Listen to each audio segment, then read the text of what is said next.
abana bataye ishuri mu Rwanda uko bangana. Nayo miko yize akaba afite se nyina isa ari generale usibye kugira ngo wowe bigaragare. Naho minu ukeneye inkunga ya Mutesi.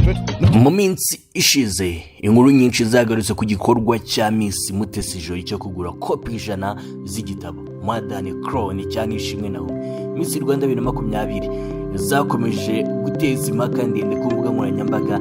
Hari ababyakiriye nk'igikorwa cyiza cyo gushyigikira urungano n'ubwanditsi, mu gihe abandi babyakiriye nk'igikorwa batumva neza intego yacyo. Mutesi Jolly umaze imyaka 9 yambitswe ikamba rya Nyampinga w'u Rwanda yongeye kugaruka kuri iyi ngingo, asobanura neza impamvu n'umurongo ahagazeho, ashimangira ko nta muntu ugomba kumubuza cyangwa kumugenera uko yakoresha amafaranga ye. Izi mpaka zatangiye gukwirakwira cyane kuva ku wa mbere tariki 14 Ukuboza 2025 ubwo ku mbuga nkoranyambaga hacicikanye amashusho y'umunyamakuru Karegeya Omar aganira na Kaisa Pizzo ku muyoboro wa YouTube witwa Max TV. Muri kiganiro Karegeya yumvikanye anenga icyemezo cya Miss Mutesi Jolly, avuga ko amafaranga yakoreshejwe kugura izo kopi 100 angana na miliyoni 4 yakabaye yarakoresheje mu gufasha abana cyangwa batishoboye, aho kuyatanga ku gitabo cy'umuntu umwe. Mu magambo ye Karegeya yaragize ati, Naomi niwe ukeneye inkunga ya Mutesi Jolly muri kino gihugu, urasigiriza gusa wowe ufite amafaranga wayaha umwana waje, ufite amafaranga wayaha umwana wa generali.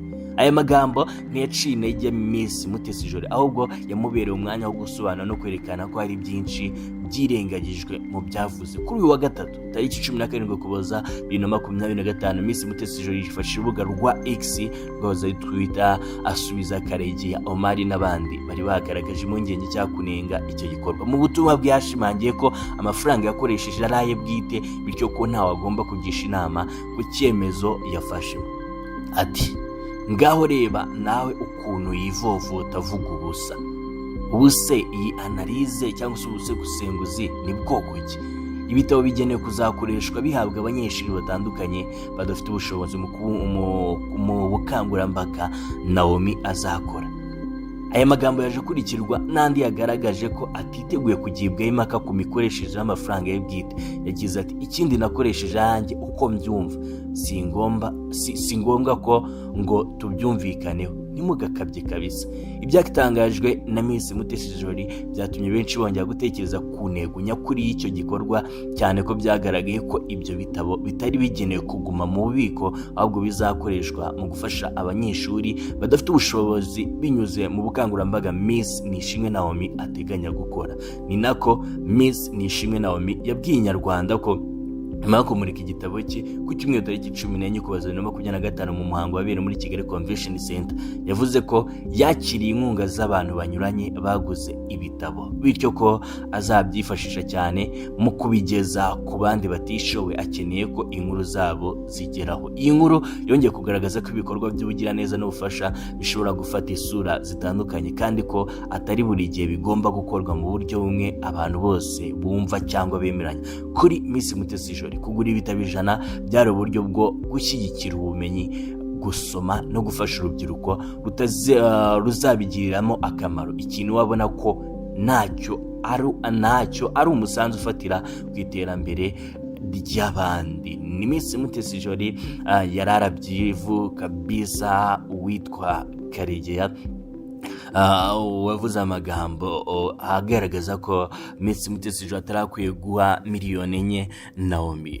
Ariko se wowe ubyumva gute? Dure muri comment. Twingutse ko muri ibihe by'imera z'umwaka turi kwinjira mu minsi mikuru Goodrich Fitness Gym irari kugira ngo umwaka wawe ugende neza ndetse urangire neza, ndetse utangire n'undi mwaka neza cyane. Okay, none wowe urabyumva gute? Ngwino muri Goodrich Fitness Gym, atugufitiye gym nini 5 ushobora gukora amasiporo ukumva uranyuzwe, gym utasanga handi, aho ushobora gukora siporo nyine ukumva umeze neza kabisa, ndetse mu buryo bw'igitangazo. Dufite abacoach babigize umwuga bagufasha mu gukora siporo zagenewe umubiri wawe. Ntukabure muri Goodrich Fitness Gym. Nitwa Jay, ndabakunda cyane, mane kubenza kuba mukina. Peace out. Banyaruhango namwe mutuye mu ntara byagurira kugera mu mujyi wa Kigali ngo mwinjoyinge Goodrich Fitness Gym, mwubaka umubiri, mwirinda indwara zirimo iz'imitsi, stroke ndetse n'izindi ziterwa no kudakora siporo zigenewe umubiri wawe. Ubu ntibikiri ikibazo kuko Goodrich Fitness Gym yabazana ishami mu karere ka Ruhango. Ngayo nguko rero ryoherwa na siporo hamwe n'ibikoresho bigezweho ndetse n'abakoci babigize umwuga. Akarusho kandi muri Goodrich Fitness Gym, mbere yuko ukora siporo turabanza tukagusuzuma tukamenya aho ubuzima bwawe buhagaze, bityo tukagufasha guhitamo siporo ukeneye. Iri shami rya Goodrich Fitness Gym riherereye mu karere ka Ruhango, dukora iruhande rwa gare ku nyubako ya etaje nshyashya ihari. Ku bindi bisobanuro duhamagare kuri nomero 0788 30 27 73.